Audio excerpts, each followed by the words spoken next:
Fernando has a bachelor degree in evolutionary biology from Harvard University, a PhD in integrative biology from UC Berkeley, followed by a postdoc period at the New York Genome Center.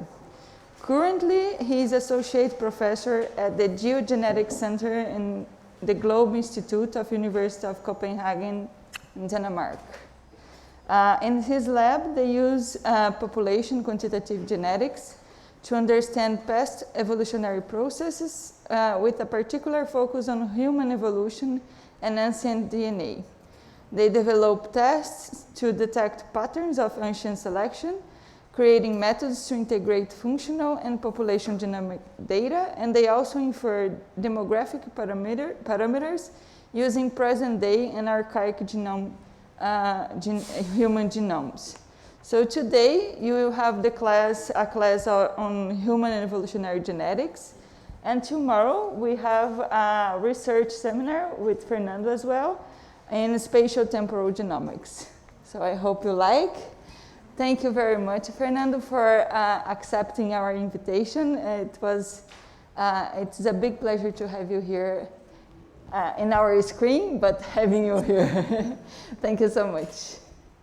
Help me to welcome him. Thank you, Flavia. That was a very nice introduction, and thank you for the opportunity to speak. Can everybody hear me? Maybe raise your hand if you can hear me okay? Yeah? Yes. All right, great.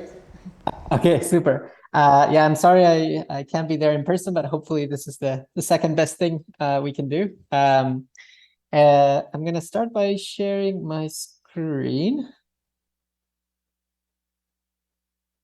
All right, and let's put you guys to this. Yeah. Okay. Yeah. So as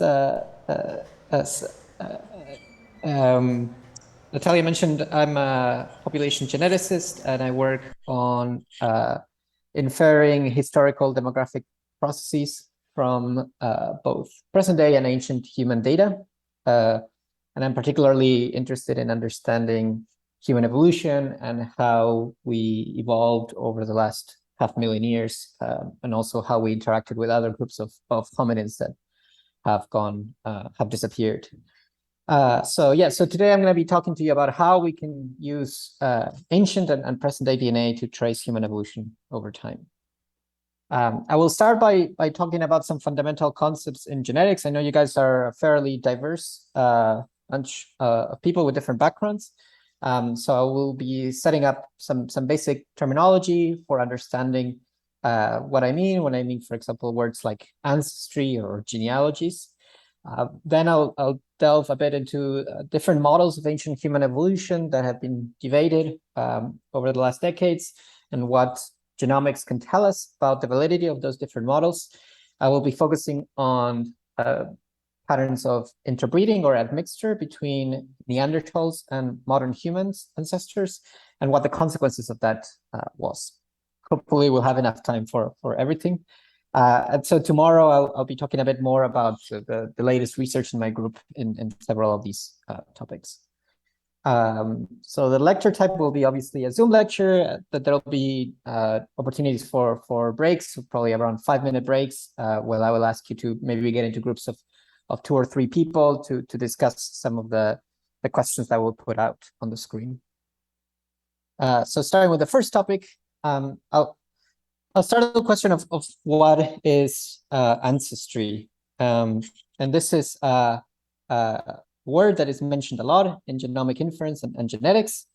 And to a certain degree, it boils down to trying to understand where people come from in the past. In my case, in my very personal case, where I come from, well, that can be very easily answered by being my mom and my dad. Those are the 2 people that I come from. I'm 50% my dad, 50% my mom. And they're both Argentinian. They currently live in Argentina. They were born in Argentina. So to a certain degree, to a very basic level, I could say, well, I'm 100% of Argentinian ancestry. Now, I could go a bit deeper into this question of where I come from. I could type where do I come from in Google, and what will first appear when I type where do I come from in Google, you get bombarded with these ads about, where learning where I come from, using your personal DNA, going on a personal DNA journey.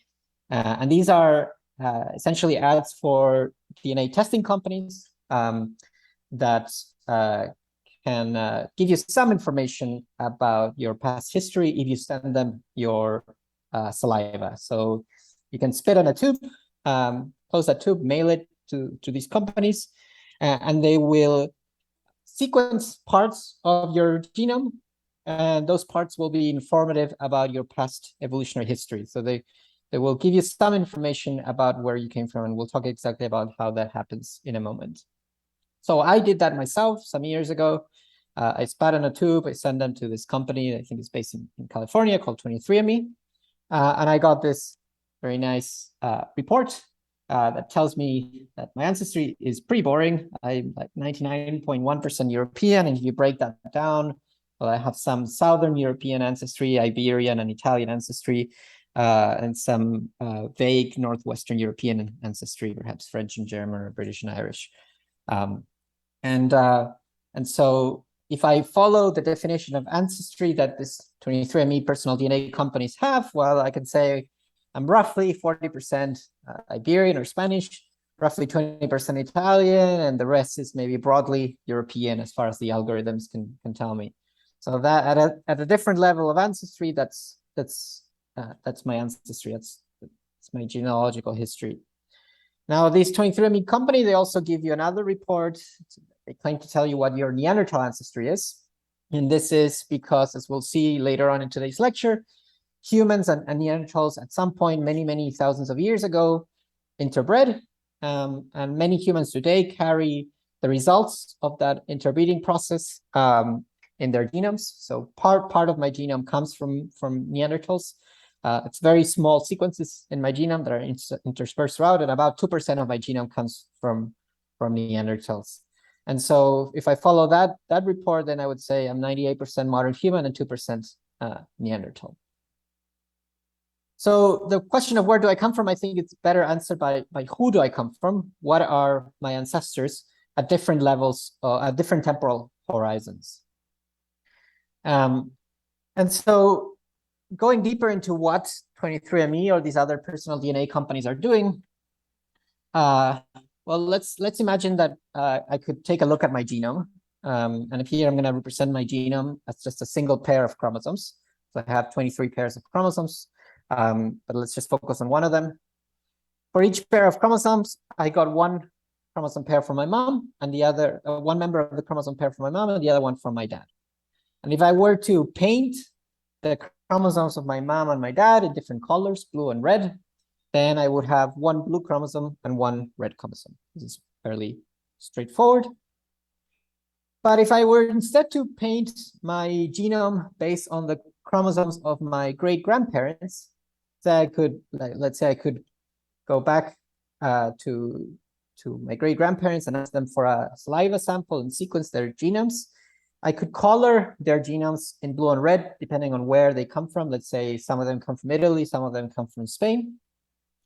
And then if I trace these sort of painted genomes through the generations, what I'll see is that eventually these blue and red segments of genetic data are broken up. So you go to this generation, to my dad, you see that one of the chromosomes is not entirely blue, has part red and part blue ancestry. And this happens because at each generation, there's a process of shuffling of genomes called recombination that sort of breaks genomes apart and combines them in new ways. And this happens at every generation. So if I go down to me, I would see that there's certain chunks of my genome that are that come from some of my Italian ancestors, and other chunks that come from my Spanish ancestors. Now, the problem here is that I can't see the genomes of my great-grandparents. I can't obtain DNA data from them. I could try to disinter them, but then I would probably be breaking several laws while doing that. And I would have to do that in whichever cemeteries my great-grandparents are distributed across the world. So how is it that these companies know, though, that some parts of my genome are coming from Italy and other parts of my genome are coming from Spain? So the way this happens, so the way these companies can provide you sort of with a painting of your genome that doesn't rely on having genetic data from your direct ancestors is as follows. So what these companies have, they have large databases of genomic data. They have what are called reference genome panels. And this is a fancy word for saying that they have DNA data from a bunch of people across the world. So they have some DNA data from people from Japan, DNA data from people from Italy, DNA data from people from Spain, DNA data from many different countries across the world. Here I'm just showing 3 examples, and I'm representing each of these reference genome panels as 2 chromosomes, but in reality, each of these panels contain hundreds of genomes. Importantly, the way they create these databases is by going to each of these countries and asking people to donate their DNA, but only if they know that all 4 of their grandparents also live in the same country that they live. So you would only go to Japan and you only collect samples, DNA samples from people whose grandparents also live in Japan. Or you go to Italy and you would only collect DNA data from individuals whose all 4 grandparents also live in Italy. And then what you would do is then you take my genome, which you've collected by obtaining my saliva sample, and you look at a particular region of my genome, and you compare that region with these other genome reference panels, and you look for similarities. Each of these genomes will be different, and the reason why they will be different is that they will have different mutations, and I'm representing mutations with this black line here. These are sort of variants that you find in the genome where not everybody has the same base pair or the same nucleotide. And in this case, if I look at this part of my genome, the closest sequence in this genome reference panels is this individual here, which happens to be one of the individuals that is in the Spanish reference database.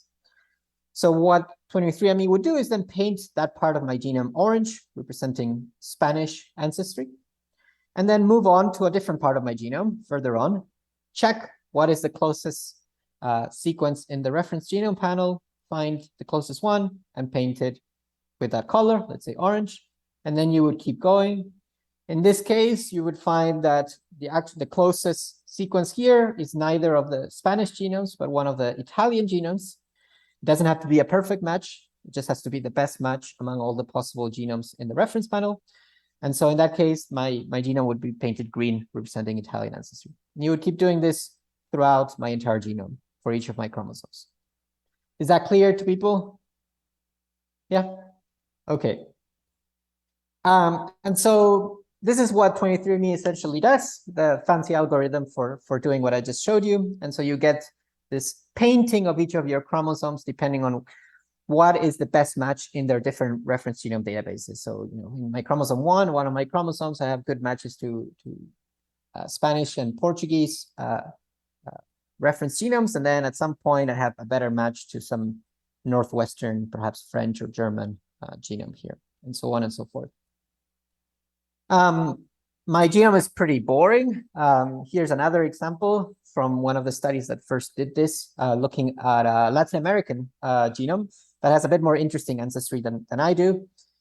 This is an individual that has European ancestry, but also has ancestry from Native Americans and Sub-Saharan Africans. And the reason for this is that this individual is probably a descendant of colonizers from Europe, as well as Native Americans that were living in, I think this is a genome from Colombia, I'm not sure, but also descendants of slaves from the slave trade in the Americas. And so what this individual has is some segments that are red, representing European ancestry, some segments that are green, representing African ancestry, and some segments that are blue, representing Native American ancestry. Okay, so this is what 23andMe reports. And you can already see that it's sort of a rough representation of my true ancestry. They're not painting my genome based on my Spanish grandparents or my Italian grandparents. They're using these other individuals that they do have in their database that they know their families have lived in Italy or Spain for a long time. And so they're using them to paint my genome rather than using my direct ancestors. And so because it's really an approximation to the true process that is happening here, it's not the most accurate way of doing this. And so we have to be careful when we obtain these types of reports and think about the fact that what we're actually trying to approximate is not a bunch of painted genomes, but actually a series of complex genealogies that relate us all together. In some parts of my genome, I might be particularly closely related to an individual that is in the Spanish reference database through some common ancestor that perhaps lived in Spain. But if I keep going further into the past, I might find a common ancestor with other individuals that might now live in Japan or Italy or Great Britain or China or wherever. I will be differentially related to all these different individuals. To some individuals, I'll be more close related. To other individuals, I'll be less close related. But if you go further back into the past, you'll find a common ancestor of all the individuals at that point in my genome.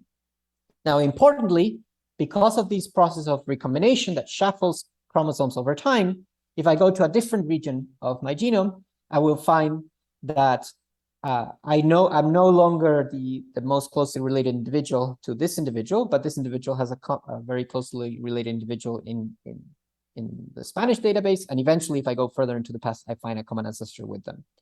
In this part of my genome, the closest individual to me is some individual in the Italian reference genome panel. And eventually you find a common ancestor with the Spanish individuals as well. And I can go on and on throughout the genome. And so there's really thousands of genealogies across our genomes that relate us all together in different ways. So I might be related to some of you more closely in some parts of my genome, and I might be related to some of you more distantly in other parts of my genome. Is that clear? Yeah. If you have any questions, feel free to raise your hand. I'm good with being interrupted, or even a shout if I can't see you because you're in a very small screen in my laptop. They can make questions using the microphone. So if Okay. they start talking with you, it's because they have questions. That's good. Sounds good. Okay, so I've been talking about my Spanish great grandparents, and I've been painting. In my example, I was painting the genomes of my ancestors depending on which country they lived in. But now I want you to think about what other criteria we could choose for grouping individuals into reference panels. So far we've grouped individuals into reference panels based on countries that exist today. And I want you to think about other criteria that one could use for grouping individuals. And I'm leaving this question purposefully open because I want you to give me fairly open answers. There's no wrong answer. And I want you to think about whatever criteria you think for defining individuals into reference panels. How would these criteria impact the results of the ancestry inference process that I just showed you? And I also want you to think about whether the panels that would result from these criteria would be meaningful in a historical or biological sense. And so I'll give you about 5 minutes to maybe talk to the person next to you, maybe get into groups of 2 or 3 people. And then we'll take it back to the main class, and I'll ask a couple of people to give me your answers.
Okay. Have people had a chance to discuss? Hi guys. Hi. Hi. Hi. Does anybody want to Hi guys. does anybody want I to think Fernando is going back to his presentation and maybe making a discussion with you. Yes, Fernando. yeah, can you hear me? Yes. Yes. Yeah, hope you had some time to chat. Does anybody want to be brave and say what you talked about, which criteria you guys talked in your respective group?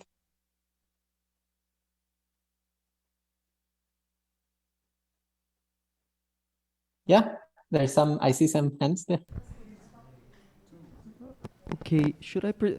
So my name is Benjamin. I think so. Something we discussed is like, why do we care about space in the first place? Why do we care about geography? Because we were at first separating things geographically, and I guess the importance of that is because space is something that modulates at a very fundamental level the ability of reproduction, right? Reproduction between two organisms has to happen within some kind of region of space.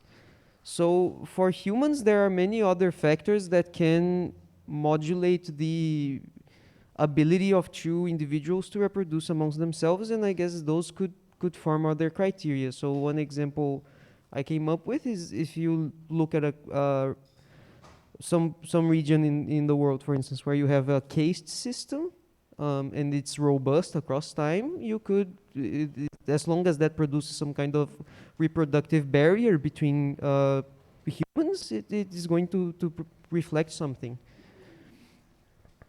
Yeah, that's a great answer.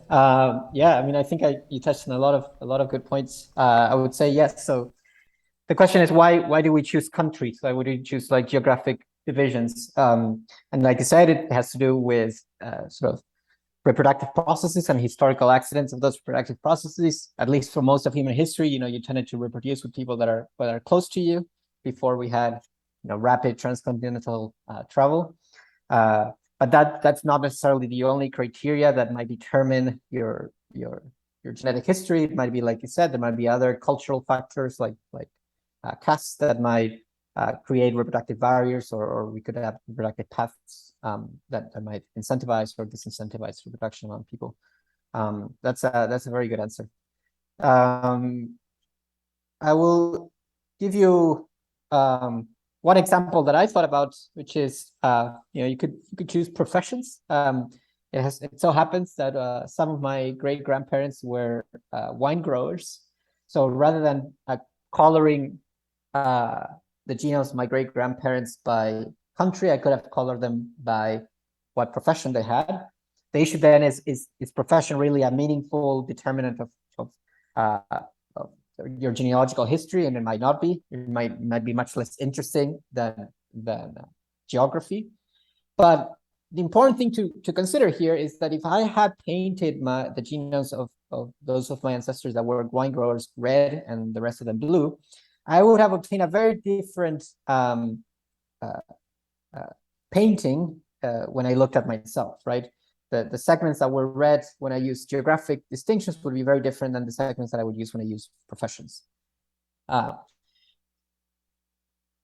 is this important? Well, there's a lot of assumptions that would go into determining the coloring of the painting. And so even though profession will be an unlikely criteria, and political geography might be a much more likely criterion, it is important to consider that political geography is just one way of thinking about geography, right? So it's a very discrete way of thinking about geography, and it imposes a particular political view into how space is distributed. There might be barriers that might be more important for reproduction that have less to do with where a border is located and more to do with, for example, where a mountain range is located. So I guess the important point of this exercise is to think very carefully when somebody tells you, well, I have X% of ancestry from here or X% of ancestry from here, think very carefully about one, how how they came to that conclusion, and two, what they mean by ancestry in terms of what reference groups they're using for grouping individual into different clusters. Also, it's important to think about the time range that we're looking at. The reason why I'm talking so much about my great-grandparents, because this is sort of roughly the time scale that 23andMe would give me in terms of inference. And the reason for this is that because of the way they built the reference panels, in some sense looking for individuals whose grandparents were also living in the same area, that sort of determines that the time horizon that I'm going to get when I obtain my report will be something on the order of my fourth, fifth, or maybe sixth generation, but not much more than that. Another thing to consider is that humans move a lot. And one of the things we've learned from ancient DNA, and as you'll see tomorrow, is that people don't tend to stay in the same region over very extended periods of time. And so even though these individuals might have been living in Spain or Italy 3, 4, 5 generations to the past, there's nothing to say that they were living in the same regions if you go further into the past. Another important consideration is that many of your ancestors actually did not contribute any DNA to you. So if you think about your genealogical ancestors, here represented as sort of a half moon. So there's my mom and my dad, my maternal grandma, my maternal grandma, my paternal grandma, my paternal grandpa, and so on and so forth. You have many, many different ancestors, depending on which generation you look at.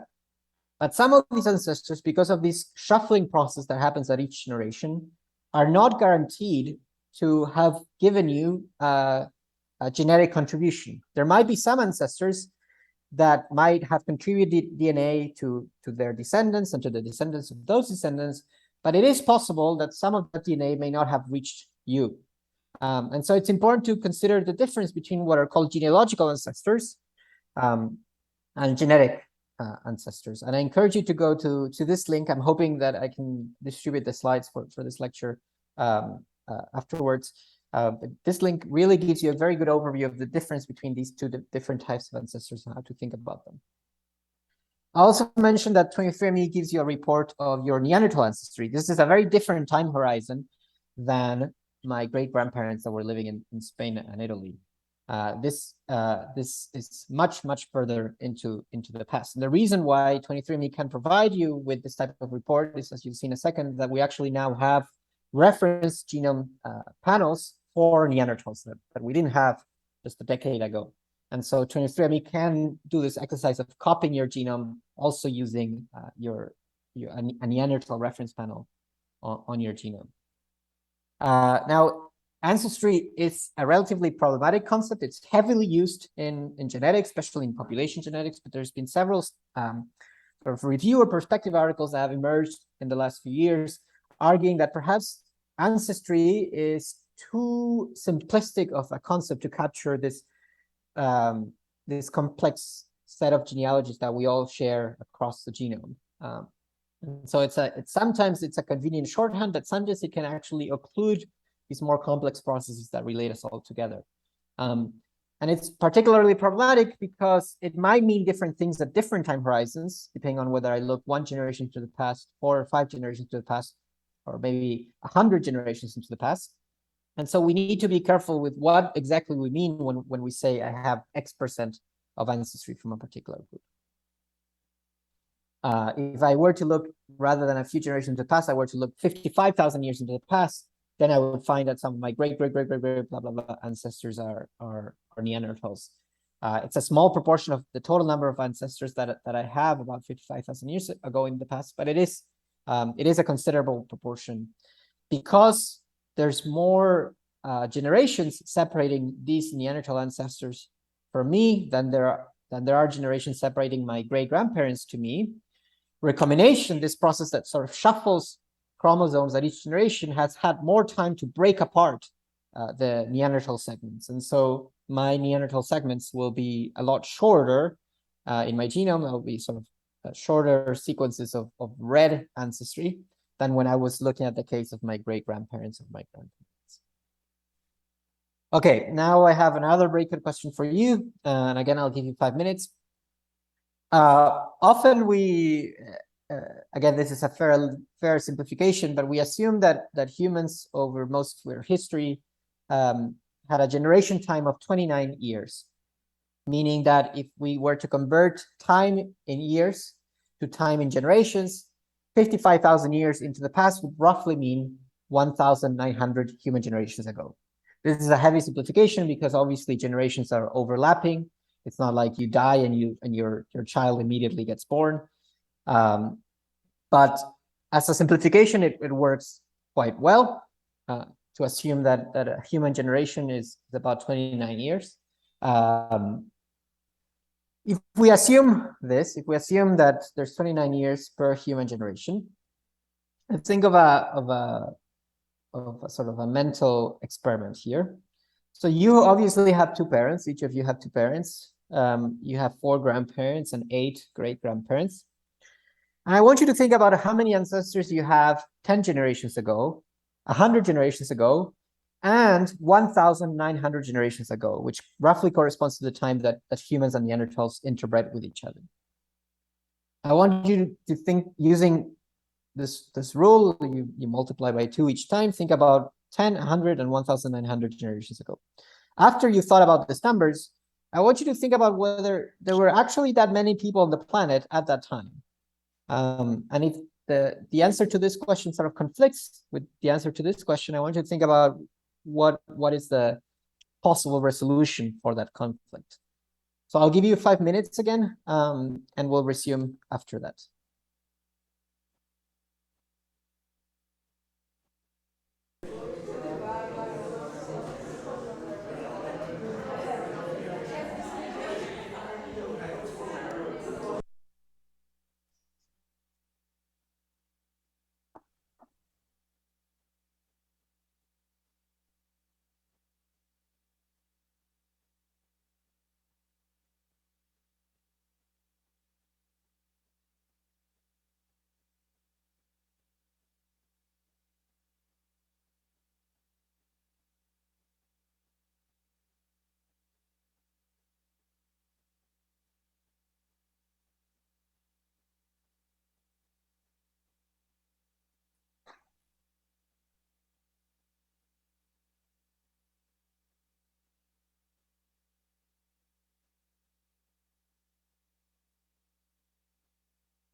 Okay. Can you guys hear me now? Hi guys.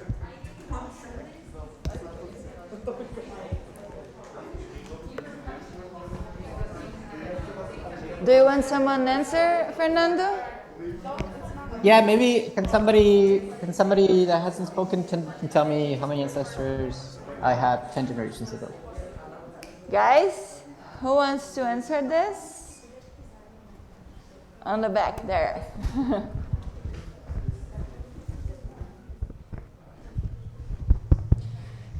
So for the first question, we can just use 2 to the exponent of the generation. So that'll be 2 to the power of 10, 2 to the power of 100, and 2 to the power of 1,900. And for the other question, some of the thoughts that we had, me and Maida, is that people can share the same branches in their genealogical trees. And also one of the things is that the smaller the population, the greater the chance to have a relationship and reproduce with close members of the family. So that would reduce a lot the genealogical tree. That's a great answer. Thank you very much. Yeah, that's correct. You can see that just 100 generations ago, the number of ancestors that you have is bigger than the current population in the planet today, and we know that 100 generations ago the number of people alive was much less than there are today.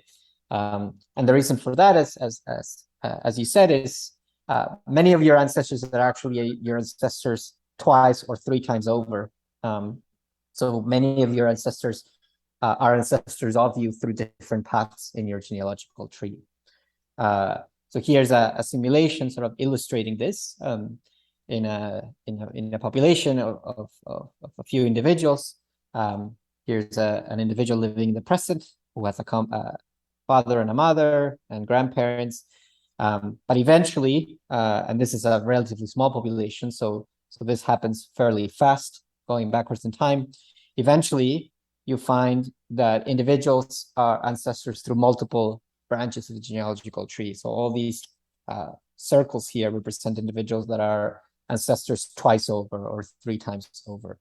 And the smaller the population, like you said, the faster this occurrence happens. So the closer you'll see that many of your ancestors are actually multiple times your ancestors. Is that clear to everybody? Yeah. They say yes. Okay, great. Okay, so going back to my Neanderthal great grandparents, you might be wondering, how can we detect Neanderthal ancestry in a modern human genome? How do we know that Neanderthals and modern humans interbred? How did that happen? And how do we know that it happened roughly 55,000 years ago? And also, what is the legacy of this ancestry, Neanderthal ancestry, in populations around the world? And that's what we're going to talk about in the next slides. Sort of taking a bit of a historical perspective, if we think about what human evolutionary history, how it was conceived or conceptualized in the 80s and the 90s, so roughly 30, 40 years ago, there were different models attempting to explain how it was that modern humans end up occupying the entirety of the world, and what is the reason why modern humans have some differences and some similarities depending on where in the world you're at. And so these are 3 of the main models that were in debate at this time. One of them is called the multi-regional model, that posits that humans diverged very early, perhaps as far back as 2 million years ago, and then spread out across the planet. But then there was some amounts of migration, intermixing happening between these deeply splitting lineages, which homogenized the human population. Another model, which was called the out of Africa model, posited that actually what happened was that modern humans, as we see them today, actually have a fairly recent origin, perhaps 100,000 years ago or 50,000 years ago, coming out of Africa. And as they expanded across the world, they replaced other groups of humans, or deeply splitting groups of humans that were living in these regions at the time. Now, we know there were archaic groups of humans from the fossil record. We know that, for example, in Europe, there were Neanderthals during the late Pleistocene. In parts of Asia and Oceania, there was Homo erectus from the anthropological records. The question is, what happened with them? Did we just completely replace them, or are they somehow our ancestors that end up making the modern human gene pool? There's an intermediate model, it's called the assimilation model, that argued that we came out of Africa fairly recently and rapidly colonized the planet. And these other lineages of archaic hominids did not completely go extinct. They may have interbred to a certain degree with different groups of modern humans in different regions of the world. Now, at the turn of the century, we were starting to get the first hints of what the true model was. And this came from small amounts of human genetic variation data, where researchers were obtaining bits and pieces of our genome, sequencing different individuals from across the world, including individuals from Africa, individuals from East Asia, individuals from Europe, and building phylogenetic trees out of them, and finding that the deepest branches of the tree were from African splits, and that the branch that separated Africans from non-Africans was fairly recent in the history of modern humans. Now, one thing to think about here is that this phylogenetic tree is really a summary of multiple genealogies across the genome. There's not a single tree in our genome that looks like this. What this tree attempts to do is collect data from the entire genome and somehow collapse all these different genealogies that we talked about earlier into a single tree. So this is really a summary of what's really happening in terms of relationships across the genome. So it's important to keep in mind when you see a phylogenetic tree of modern humans or of any species, that what you're really seeing is a summary of these different genealogies. And so those splits or divergences that are more robustly supported will tend to be more better represented in a phylogenetic tree than others. Another source of evidence that suggested that we had come out of Africa fairly recently and that our origin was somewhere in Africa was this plot showing in the x-axis distance from a region in Africa. In the y-axis, the mean heterozygosity of different populations, and this is a measure of diversity, so how diverse in genetic terms different populations are, and each of these dots are a population of humans that were sampled in different parts of the world. And you can see that genetic diversity tends to go down the further we are from Africa, suggesting that most of the diversity, the genetic diversity that we see today, is in Africa. And this sort of supported what is called the serial dilution model, which suggested that most of the diversity was in Africa, and then a subset of the diversity ended up expanded into the Middle East and Central Asia, and then a subset of that diversity ended up expanding into East Asia, and then a subset of that diversity ended up expanding into Oceania. And so at each step in this process, you're reducing the amount of diversity that you had because you're sort of subsetting diversity from your original pool. Okay, so this indicated that that the out of Africa model was perhaps the most robustly supported. But the question of whether archaic hominins had completely gone extinct or whether they had interbred with us still remained contentious. And so let me just go back here. In Europe, for example, we know that there were many remains of a group of archaic hominins called Neanderthals. Here shown in the left in the skeleton, which were a group of archaic hominins that we now know diverged from the modern human lineage about 500,000 years ago. They had a more robust, stocky build than an average modern human. They had an expanded rib cage. They had a slightly different cranial shape than a modern human. They had a larger cranial capacity than modern humans. But in many senses, they were also quite similar to us. And so even if you encountered a Neanderthal today on the street, Here's a reconstruction of a Neanderthal. If that Neanderthal were perhaps wearing a suit or a t-shirt, you might assume that this is maybe a person that goes to the gym a lot or that plays rugby. You might not necessarily say this is a completely different species of hominid. Neanderthals were distributed widely across Western Eurasia and parts of Central Asia as well. And these are all different remains, sites where Neanderthal remains have been found. And so as modern humans were expanding out of Africa, roughly somewhere around between 100,000 and 50,000 years ago, it is very likely that they were encountering Neanderthal populations across the way. So this is the range of Neanderthals about 100,000 years ago, again, reconstructed based on remains of Neanderthals throughout all these different regions. And this is the modern human expansion, roughly 50,000 years ago, showing that it is very likely that modern humans and Neanderthals were, at the very least, interacting in some way. How they were interacting, that is a question that at the time, in the 80s and 90s, wasn't quite resolved. And what really helped us solve this question is ancient DNA. So in the late 90s and early 2000s, different technologies will develop that enable people to reliably obtain DNA from fossilized or semi-fossilized remains.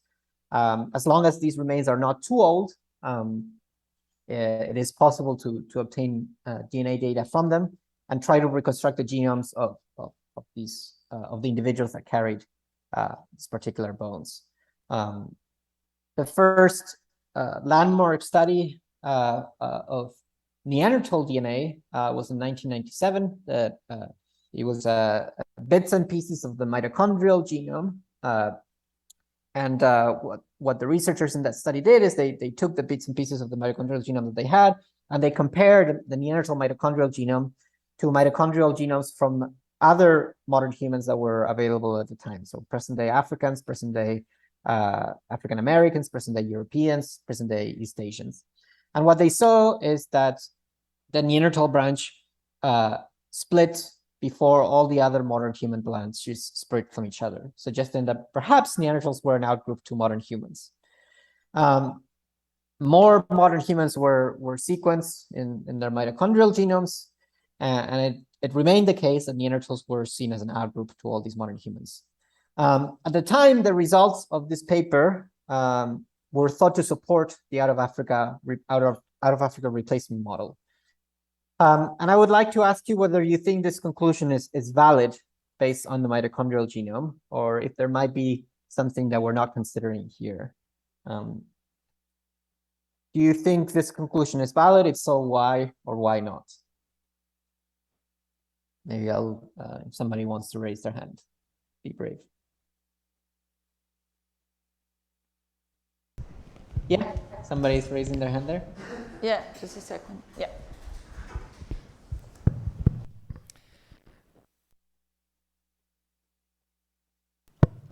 Okay.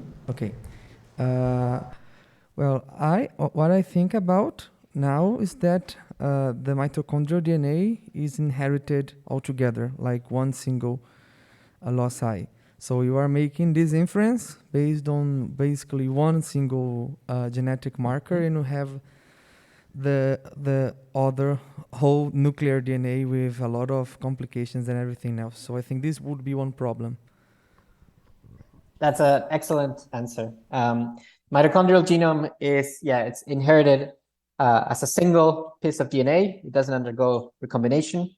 And it really only reflects partially the history of your genome.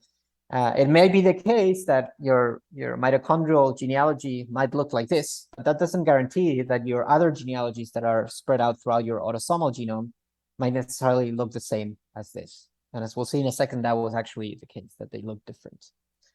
So at the time, it seemed like the out of Africa model was in support.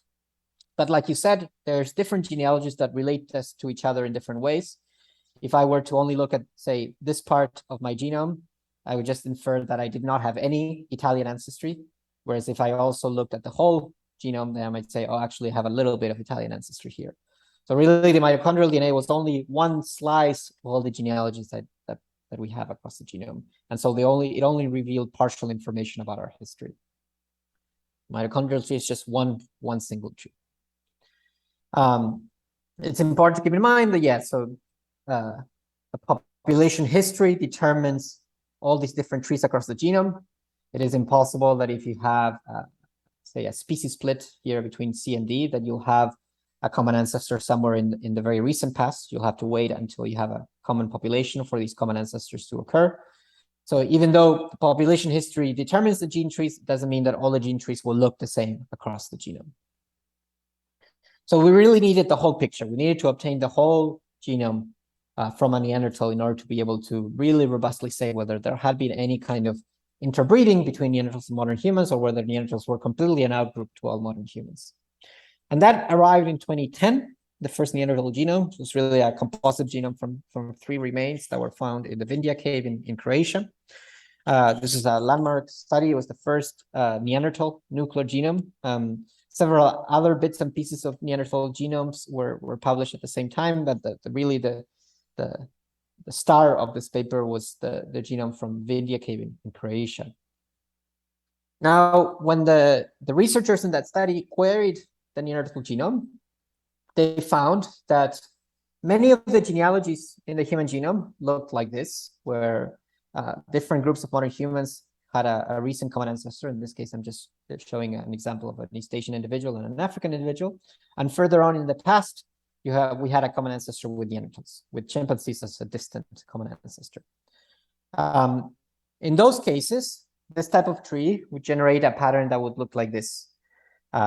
Say if you have a mutation along this genealogy, what you will end up is a site in the genome where Neanderthals and modern humans share that mutation to the exclusion of chimpanzees as an outgroup. This is one of the ways in which we can determine that several of the trees look like this. If we see a lot of sites in the genome that look like this, where all modern humans and Neanderthals share some mutation to the exclusion of chimpanzees, that suggests that the tree that determined this history likely looked like this. But this was not the only type of trees or genealogical trees that the researchers saw across the genome. Another type of genetic pattern that they saw across the genome was this pattern, where we had some groups of modern humans sharing a mutation with Neanderthals to the exclusion of both chimpanzees and other groups of modern humans. A way in which this pattern could be generated is if the genealogical history at those sites in the genome actually looked like this, and you had a mutation in this part of the genealogy, generating a mutation that is a variant that is shared among modern humans and Neanderthals to the exclusion of other modern humans and to the exclusion of chimpanzees.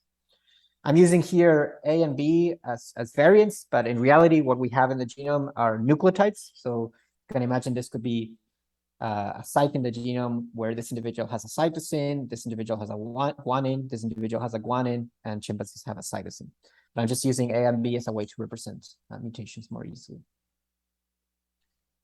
One way in which this pattern could be generated is if we have a population history that looks like this, where modern humans split recently from each other. And at some point in the history, the lineage that corresponded to this individual did not find a common ancestor somewhere here or anywhere here, but actually found a common ancestor here together with this lineage. And you also had a mutation here such that this pattern was generated. Another possibility is that we could have a BABA tree, a BABA pattern, where it's now Neanderthals and this individual that shares a mutation to the exclusion of this individual and chimpanzees.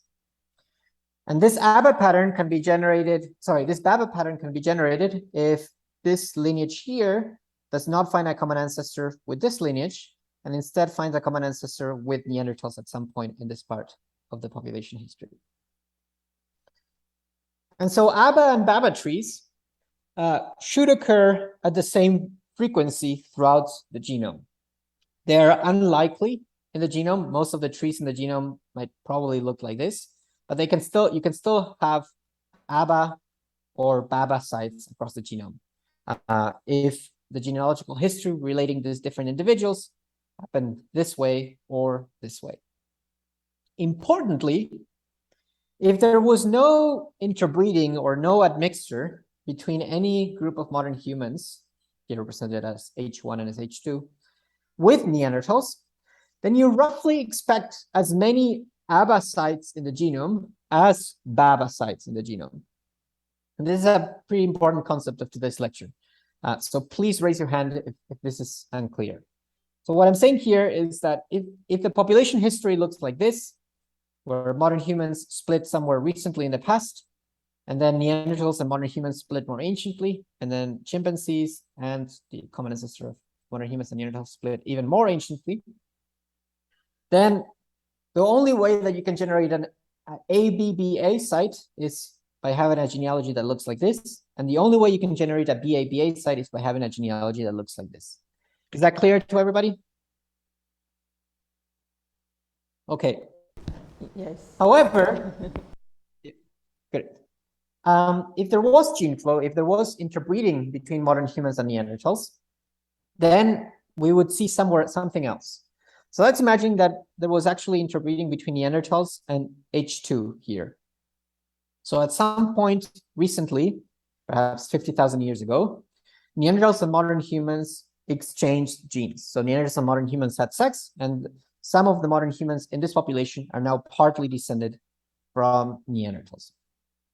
In that case, what might happen is that you might have a genealogy relating this modern human lineage with Neanderthals, such that you find a common ancestor somewhere here in the Neanderthal population, and then you have a lot of opportunity for mutations to occur along this lineage that would also generate ABBA sites, so ABA sites. So now it is no longer the case that ABA sites and BABA sites occur at equal frequency. If there was gene flow or interbreeding between some modern human group and Neanderthals, then you would expect an excess of ABA sites relative to BABA sites, because this additional opportunity for this type of genealogies to happen. Yes, everybody with me so far? Okay. Yes. Green et al., this paper found a small but highly significant excess of ABA trees in the gene. In particular, what they found was that whenever they compared two African populations, the number of ABA and BABA sites was the same. When they compared two non-African populations, say a European individual and an East Asian individual, the number of ABA and BABA sites was the same. But when they compared an African individual and a non-African individual, they saw an excess of ABA sites relative to BABA sites. And this happened regardless of whether the non-African individual was someone of European descent or East Asian descent or Oceanian descent. So there was always an excess of ABA sites relative to BABA sites in the genome whenever one compared non-African against African genomes. And so this suggests that somewhere in the history of non-Africans, before non-Africans started diverging from each other, there must have been a gene flow event between Neanderthals and the ancestors of non-Africans that generated this excess of ABA sites in the genome. And so at the time, the best explanation that they found was that there had to have been some amount of interbreeding between Neanderthals and the ancestors of non-Africans, leading to all of these non-African populations having small amounts of excess ABA sites in their genome, or excess Neanderthal ancestry. And this has to have happened at some point after modern humans left Africa, but before modern human non-African lineages started diverging from each other.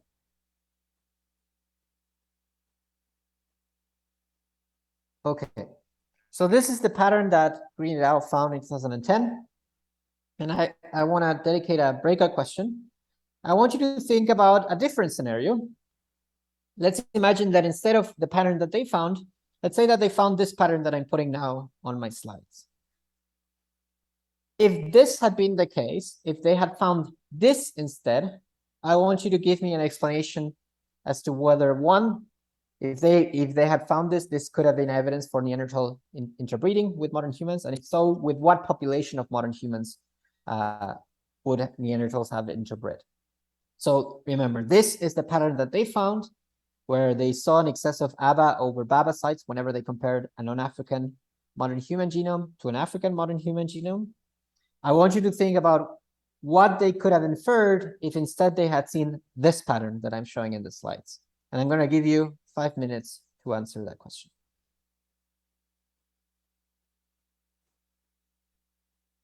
So go ahead into groups, discuss this, and I'll get back to you in 5 minutes.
All right. Did you guys have time to think about Hey this question? guys, who wants to answer this? Where are the brave people? Okay, no one wants to answer, so I will try. We are discussing, and we think, but we are not sure, that in this case, East Asians, they didn't interbred with Neanderthals, only Africans and Europeans. So I would say in this case, what like the excess is specific to East Asians, so that is correct. But I would say if the excess is specific to East Asians, given that East Asians are one of the branches of the modern human lineage among many, I would say that that's actually the reverse. What this would imply is that the excess of allocytes relative to babocytes is that there was interbreeding between the ancestors of East Asians only and all other modern human populations. Yeah, we are in doubt about these two options, but then we did some algebra and some kind of algebra. We switched the. Sorry. Yeah. So another. So let's say if you only had if this was a scenario where you had just two populations, East Asians and some other group, let's say Europeans, and there was an excess of abacites in East Asians over Europeans. So what this would tell you is that there is more Neanderthal ancestry in East Asians than there is in Europeans. Doesn't mean that Europeans did not receive any Neanderthal ancestry, just that there's more Neanderthal ancestry in East Asians than Europeans. Does that help to think about this question? Thank you. Yes. Yeah. So in this case, rather than seeing an excess here, you would see an excess somewhere in the ancestor of all East Asians here. We can go a step beyond that, and we can also identify Neanderthal segments across the genome. So we can find where in the genome an individual might have segments of ancestry from Neanderthals, just like we did in the previous part of the lecture, where we're looking at segments of, say, Italian ancestry in a sea of Spanish ancestry in my genome. We can also find segments of Neanderthal ancestry in a sea of modern human ancestry. And people have done this over the last few years. Here's an example where we're comparing two different genomes, a genome of an East Asian person and a genome of a European person, and all these different colored segments represent segments of the genome that came from Neanderthals. Now, these segments have particular lengths. They could be shorter, they could be long. And we saw that before, we saw that these segments get broken up by recombination. They get shuffled over time by recombination at each generation. And the fact that that happens at every generation is actually a very useful way to be able to date when the Neanderthal admixture event happened between modern humans and Neanderthals. So here's a very simplified representation of what I'm trying to say. So let's say that Neanderthals and modern humans interbred a long time ago. So there was an old interbreeding, an old migration event. Then there wouldn't have been a lot of time for these Neanderthal segments to be broken up by recombination. So what you would end up with is long Neanderthal segments across the genome. Sorry, the reverse. You would end up with short Neanderthal segments because there would have been a lot of time for recombination to break them apart. But if the event was recent, then you would end up with long Neanderthal segments because there wouldn't have been enough recombination events to sort of break these segments apart. So let me repeat that. I messed up. If it was an old interbreeding event, then the segments would be short because there would have been a lot of generations in which recombination could have broken up these segments. If the interbreeding event was recent, then the segments would be longer because there wouldn't have been a lot of generations in which these segments could have been broken up. And this allows us to actually estimate a date for the Neanderthal interbreeding event by looking at the length of these tracks across the genome. So in present-day non-Africans, we can look at these tracks. And we can say that the time separating a present-day individual from an individual that first received Neanderthal ancestry, it was a Neanderthal modern human hybrid many generations ago, has to have happened about 60 to 50,000 years ago. So the size of these tracks are consistent with an interbreeding event or a mixture event of roughly 60 to 50,000 years ago. If they had been longer, they would have said that the interbreeding event was more recent. If they had been shorter, we would have said the interbreeding event was more ancient. The cool thing is that now it's becoming possible to actually obtain ancient DNA from modern human individuals that lived 20,000 years ago, 30,000 years ago, 40,000 years ago. So during the timeline in which this recombination process of breaking up segments actually happened. And what we see when we sequence ancient modern humans that are, say, 45,000 years old or 37,000 years old, we actually see that these Neanderthal tracks are longer, as population genetic theory would predict, which is quite cool because it sort of allows us to see this process unfolding over time, from long segments to short segments in the present. And so in ancient modern humans, we see long Neanderthal tracks, while in present-day modern humans, we see short tracks. All individuals of non-African ancestry have about 2% Neanderthal ancestry. It varies by individual, but it doesn't vary a lot. But they don't all have the same Neanderthal tracks. So my Neanderthal tracks might be different than another person's Neanderthal tracks. They might be located in different parts of the genome. And this is again because recombination shuffles Neanderthal ancestry over time. And so different individuals end up with different Neanderthal segments in different parts of the genome.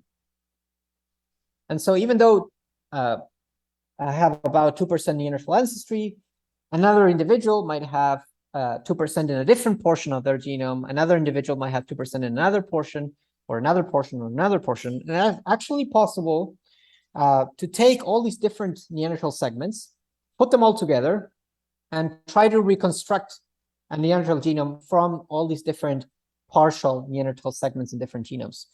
And so even though each of a person that only has 2% Neanderthal ancestry, you can actually reconstruct over 40% of the entire Neanderthal genome by using tracks from present-day humans present in a lecture hall of about 30 people.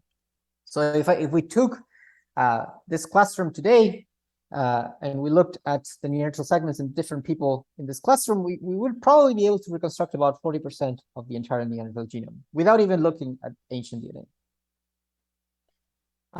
Since 2010, since this Green et al. Paper, several Neanderthal genomes have been published with even higher quality than this first Neanderthal genome. So there was a Neanderthal genome that was found in a cave in the Altai Mountains in Siberia.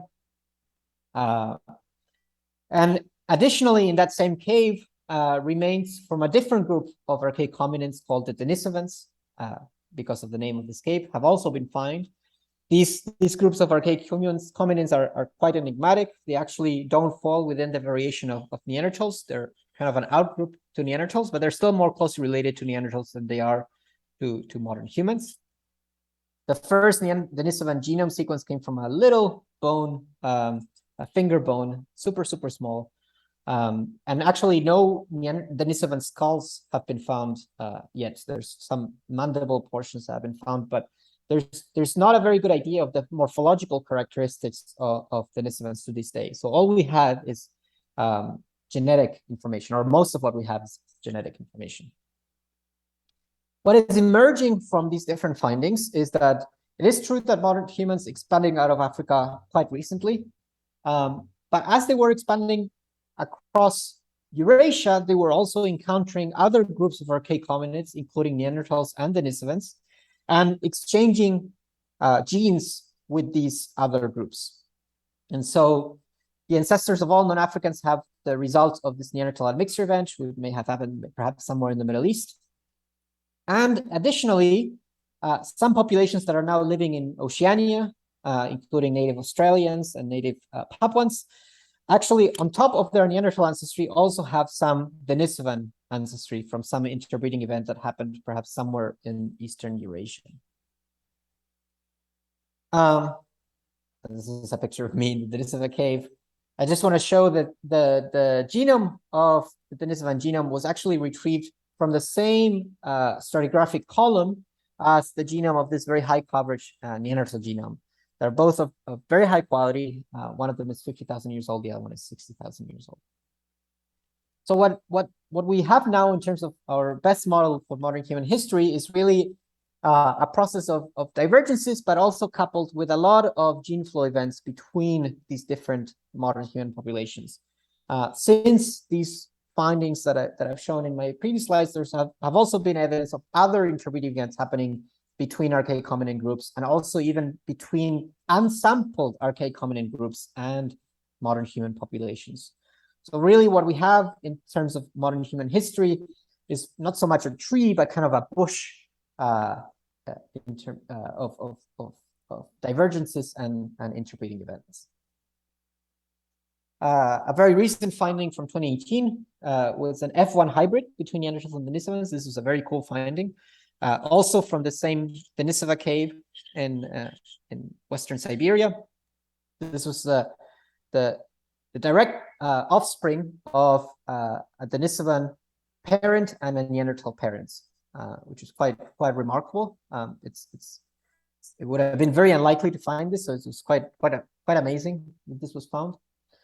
It's also becoming possible now to obtain DNA from Neanderthals and Denisovans from soils, so you don't even have to obtain DNA from fossils. You can just go to a Neanderthal cave, just dig up some of the soil there, and some of the DNA from Neanderthals is still present in the soil, which is quite incredible.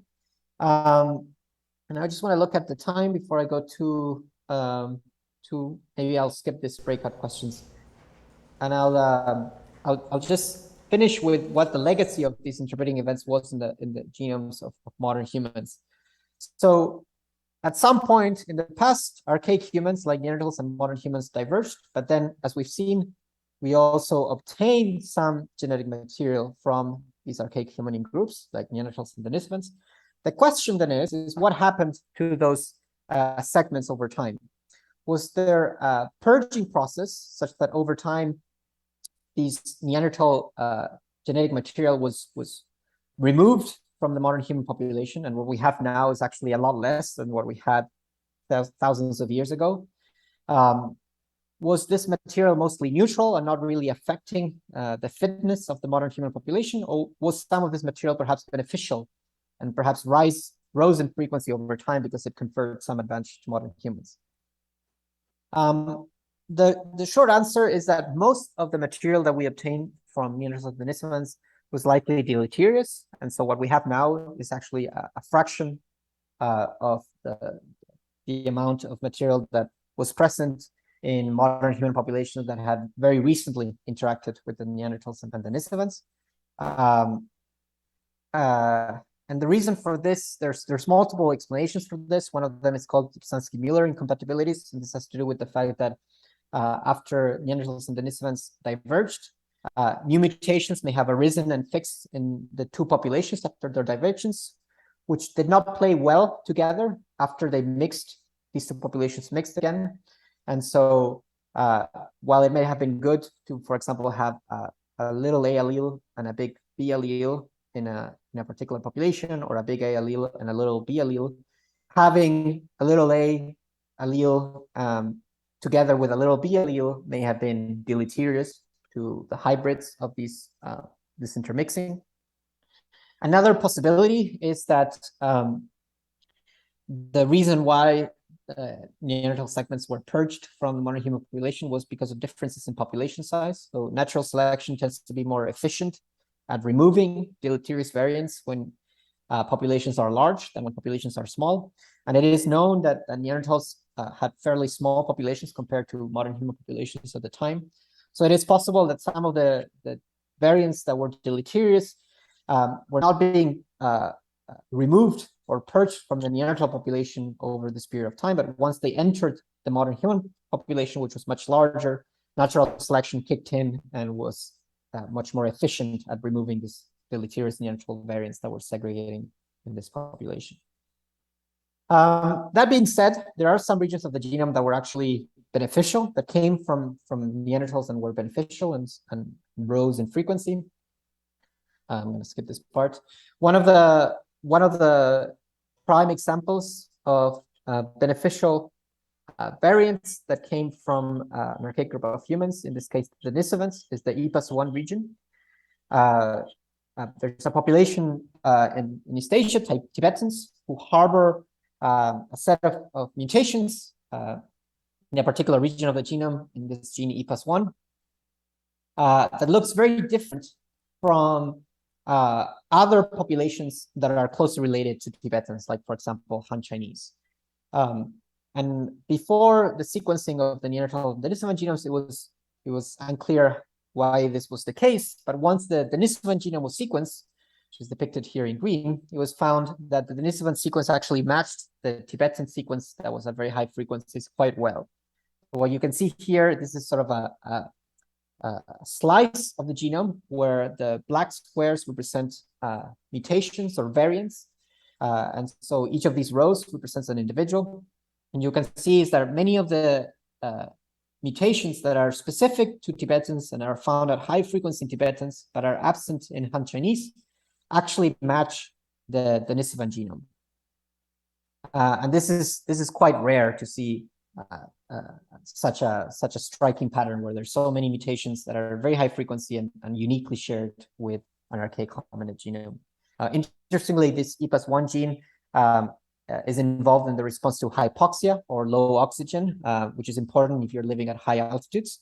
And this suggests that perhaps the reason why this Denisovan variant was beneficial once it was introduced into modern human gene pool, particularly into the ancestors of Tibetans, was that it perhaps conferred an advantage in terms of the response to low oxygen environments in the ancestors of Tibetans, and that's why it rose in frequency. Since then, the other examples of what is called adaptive integration have been found. This is a process where there's interbreeding between modern humans and archaic humans, and then the variant rises in frequency because it's beneficial. There have been some examples of this found, for example, in Greenlandic Inuits, in terms of variants that have to do with adaptation to cold environments, and also in several populations in West and East Eurasia, in variants having to do with pigmentation and adaptation to pathogens. So the genetic legacy of Neanderthals and Denisovans still lives with us today, and some of this legacy has allowed human populations to adapt to quite diverse environments.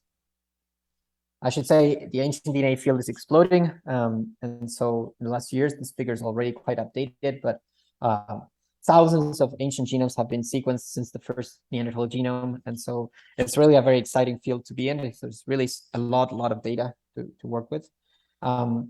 And so the main takeaways from this is that we can use information stored in our genomes to trace our ancestors back in time. Ancestry is a way of summarizing these complex local genealogies that relate us to each other in different ways. But one needs to be careful because really ancestry is in the eye of the beholder. Be mindful of how people define it and what they use it for. Based on ancient DNA, we now know that modern humans interbred with other groups of archaic humans like Neanderthals and Denisovans several times over the past 100,000 years. And some of these variants that we obtained from these archaic groups contributed differences in phenotypes today. Some of these variants were beneficial to modern humans as we expanded across the globe, and they contributed to differences in traits today. And the biggest take-home message from all this lecture is that humans are one big and highly complex family. And with that, I'd like to thank you for listening. Thank you.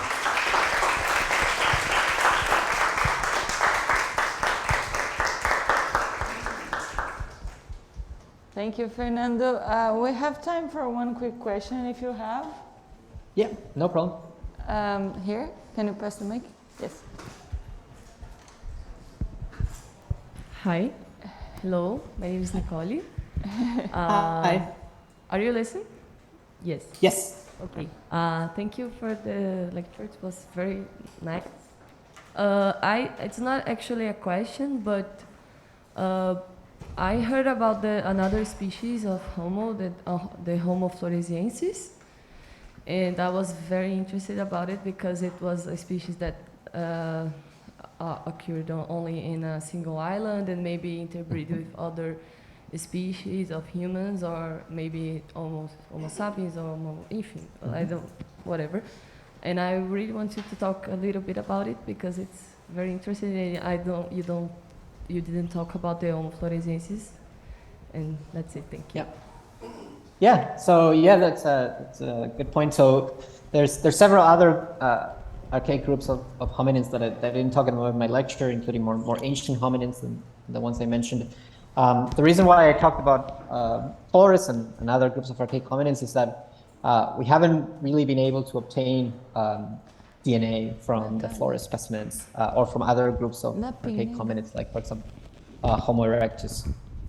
In the case of Homo floresiensis, this is the way we know about this group of humans is from remains found in the islands of Flores, as you said, in Indonesia. They're quite remarkable because they're fairly short. So they've been called the hobbits of the ancient hominid world. And I know there have been several efforts to try to obtain ancient DNA from them and see whether we can find any evidence of interbreeding between them and either our ancestors or Neanderthals or Denisovans. But so far, it hasn't been successful, the retrieval of DNA from them. Part of the reason for this is that ancient DNA tends to preserve better in cold and dry environments. And Flores is a tropical island, so it's hot and wet. It's not the best place for DNA to be preserved. And so there's actually this sort of exemplifies the fact that a lot of the ancient DNA has biases in terms of locations where it has been retrieved. So we have hundreds of ancient genomes, for example, from Europe and from Siberia, but only a handful of ancient genomes from places like Africa. And so the preservation of the DNA differs quite a lot depending on where in the world one tries to extract from. She says thank you. So we have one last question. Do we have time, Fernando? Yeah, no problem. Yeah, okay, perfect. Okay, so thank you for the class again. And my question is, does all of our tau-like receptors came from Neanderthals?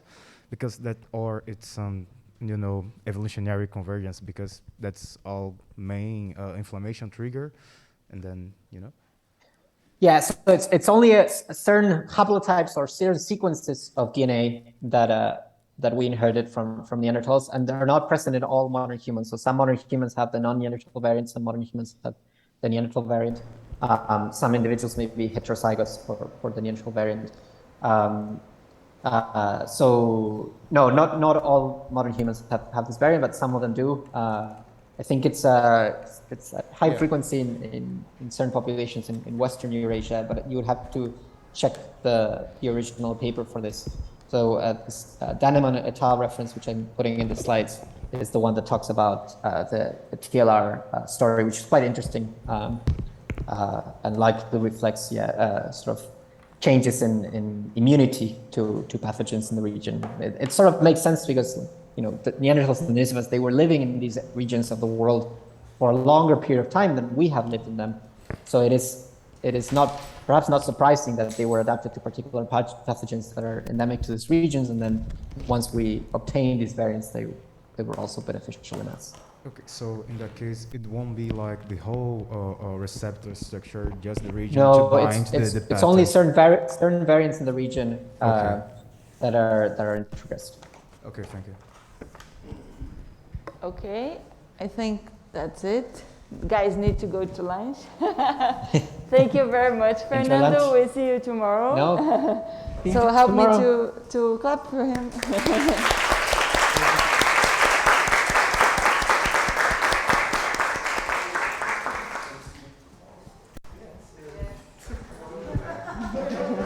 Bye-bye.